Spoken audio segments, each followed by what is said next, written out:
Assalamualaikum warahmatullahi wabarakatuh. Perkenalkan, saya Kafah Karnita dari kelas 12 MIPA 3 akan membawakan ceramah dengan tema berpikir kritis. Seorang pelajar tidak lagi belajar hanya untuk memenuhi tuntutan sekolah, namun untuk memenuhi rasa keingintahuannya akan suatu ilmu. Oleh karena itu, seorang pelajar akan melihat fenomena-fenomena di alam dan mempertanyakan fenomena tersebut. Dalam proses mencari jawaban atas pertanyaannya, ia akan menemukan banyak informasi yang ada. Inilah yang disebut dengan berpikir kritis. Seorang pelajar tidak hanya disuapi informasi oleh sumber belajarnya. Ia akan meninjau kembali informasi-informasi yang ada dan membandingkannya untuk mencari mana yang paling tepat dan relevan untuk permasalahan yang ia amati. Dengan demikian, ia paham bagaimana ia harus bersikap.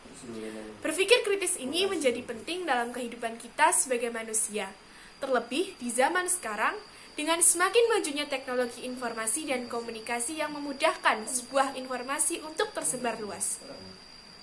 Quran Surat Al-Hujurat ayat 6 juga menekankan pentingnya tabayun, cek dan recheck, atau dengan kata lain melakukan proses berpikir kritis terhadap sebuah informasi yang masuk kepada kita. Tujuannya agar kita tidak mencelakakan orang lain atau bahkan suatu kaum hanya karena ketidaktahuan kita. Seorang muslim tidak akan asal meneruskan informasi dengan alasan sekedar meneruskan. Lalu, ketika informasi itu salah, ia berkelit dengan alasan belum mengecek, hanya meneruskan. Seorang muslim mestinya menerapkan prinsip berpikir kritis terhadap informasi yang ia terima.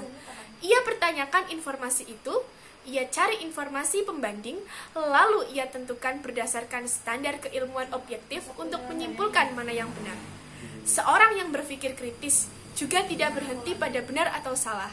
Ia akan mempertanyakan lagi, apakah manfaat informasi tadi? Apakah dampaknya jika informasi ini diteruskan? Maka ia akan berhati-hati untuk menyebarkan suatu informasi. Apabila bermanfaat, ia akan menyebarkan. Apabila tidak, ia akan menahan. Dengan demikian, ia terhindar dari mencelakakan suatu kaum karena ketidaktahuannya. Mari kita berpikir kritis dalam menanggapi sebuah informasi yang masuk. Tidak asal percaya dan bagikan, namun mencari referensi pembanding dan menentukan berdasarkan standar yang jelas bagaimana kita harus bersikap.